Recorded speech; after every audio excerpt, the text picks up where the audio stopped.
This song is dedicated to Oscar Cantu's grandparents from Chihuahua, New York, and Tampico, Tamaulipas.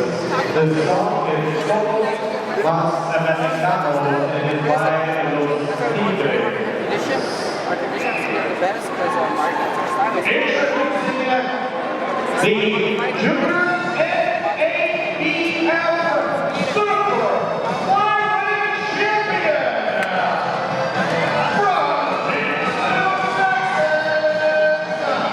Laredo,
All right, 12-0, Oscar Cantu defending that belt, that super flyweight belt.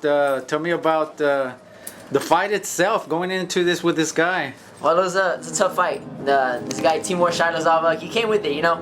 He came with the dirty tactics, he came with the veteran tactics, so we had to just fight off of that and, you know, do not let that disturb our game plan. It's kind of hard seeing a guy joking around, fooling around, messing with the crowd, and it's kind of hard to see your game plan, but we did it. We came out victorious, got a little cut in the last round, but it didn't stop us. We put God's name on the map. Now, talking about showboating and the you know, definitely a tactic that he was using that's not really one that made a crowd pleaser in any way. But what was going through your mind in taking this guy out and just keeping that game plan like you said? Well, just to not get hit, to not get knocked out with the foolish punch, because it's a sport of boxing. Any punch could change the fight. So I just knew to stick to my game plan. You know, to stay focused. Don't let anything bother me. So that's what I was doing. You know, he was making the rounds easy by putting his hands up, letting me hit him. So I was just taking those punches and I was just giving it to him, and you know, I just win the rounds easy, one and one and one and one. So the fight turned out to be easy, but it was still a mentally tough fight. What'd you hear about this guy? Any word about him in general? Well, he is a tough fighter. You know, he's a big stepping stone for fighters who are trying to make their name out in this sport. So he fought Ivan Morales, Eric Morales' little brother, and he fought another guy named Miguel Cartagena, who was an undefeated fighter, and he stopped him, knocked him out. So we knew that this was a test for us, and it showed, you know, we had to stay focused to our game plan. I saw a lot of yellow shirts out there. How amazing is it to see your fans come out from everywhere to Laredo, Texas, 2 hours away from Kingsville? How did that make you feel? Well, it's tremendous to see a whole bunch of my fans, my family, my wife, everybody out there. But it was even a greater honor to see some of the guys. We were at an NGAT, National Guard Association of Texas meeting, and we got to see them guys come down. And it's amazing how when you go out there and you be a champ and you're respectful to all those guys in the military and the army, and they come and became my fans, and they drove all the way from Austin down to Laredo. So that means a lot that they came to support me. So it was tremendous, especially the Laredo fans. They loved me. So I'm ready to come back. in here. How about the guys behind you? A little word for them? Oh, these guys, I love them, you know. My dad, my coach, my whole team. You know, like we were saying, we're one tip-top engine, you know. Every little part, everyone plays an important part in it. We're all great, you know. It's tremendous. I'm blessed. What's next? You Little know, rest, little R&R?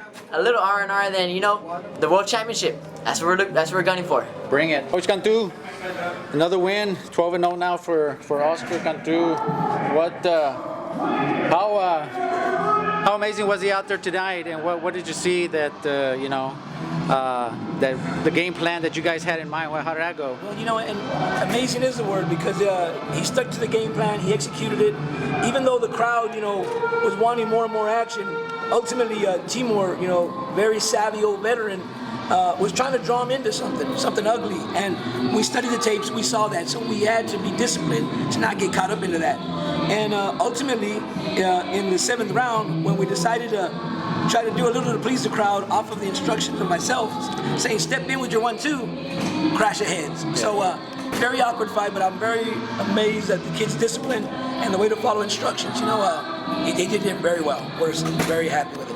What was your amazement to see a lot of the hometown fans to come out here all this way? You know, yeah, a couple of hours, but yeah, you know, it touches the heart in some way, doesn't it? Without a doubt. Friday night, they could be doing other things, and they chose to take off maybe half a day of work, which is a sacrifice in the paycheck, and come out here and support little Oscar. So what a wonderful thing, but I believe this little warrior, this champion, this Christian warrior is worthy of it. I believe he's worthy to follow, and he's a good guy to be around, you know. Good things happen around Little Oscar, and so it was great to see the Kingsville crowd. It pumped us up completely. We've been fighting in Dallas, Fort Worth, these areas where it's a small crowd, you know, just immediate friends and family are there, but here the whole arena was cheering on Oscar, and that's just a compliment to him and what he does, and to our team and the work that we put in. Yeah, there is a cut. One thing that can be taken care of and healed. So what precautions are you guys going to take here in the next few months in training camp, and the next step for you guys? What are you guys going to have in mind? Well, you know, we're definitely, the kid will go back to the gym and train. That's him. Yeah. We'll lay off the sparring for a while because of the cut. And we're fortunate to have Dr. Michael Pendleton in our corner as one of our assistants, and he's a doctor, so he'll stitch him up here in a little while. We'll let him rest. As for contact, but he'll be training. God willing, we'll be back in the ring roughly about November, possibly to fight for the full NABF title. And then there's talks about us fighting for possibly the WBC fight in 2016. And so this was important for us to do. The measure on this fight wasn't so much the victory. We knew we were going to win. That's what Oscar does. The measure today was, how was he going to handle this awkward style? And you know what? The kid gets an A. I'd like to give him an A+, but we got the headbutt. You know, it happened, and that's partly our fault. You know, it's a 50-50 situation. But throughout the fight, he didn't fall into the tactics, didn't fall for the games he was trying to play. We kept to our game plan. So that's what we were really measuring today. And we give the kid an A, which means he can go on to the next step. There you go. What would you like to say to your coaching staff? You know, totally blessed. You know, we talked about the staff, that Oscar's a world-class fighter. He's proven that to the boxing fans.